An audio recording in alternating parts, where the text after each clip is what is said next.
Hi everyone. The Indian Navy has released the official notification for 10 plus 2 BTech Cadet Entry Scheme.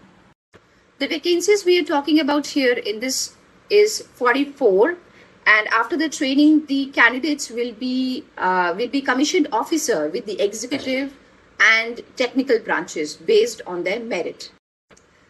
So the eligibility criteria for this post is the applicant must have 70% in physics, chemistry, and maths in their 10 plus 2 and 50% in English. It can be either in 10th or 12th. And they must have appeared for their JEE mains. So the candidates who have applied and appeared for JEE mains in 2025 are eligible. Other than that, they are not eligible. Selection process is going to remain the same. The first shortlisting is going to happen based on your ranks as per the JEE mains. And once the shortlisting is done, there will be interview. The interviews is going to be conducted in 2 stages, screening and testing. The interviews can happen you can choose your interview location, either Bangalore, Bhopal, Kolkata, or Visakhapatnam.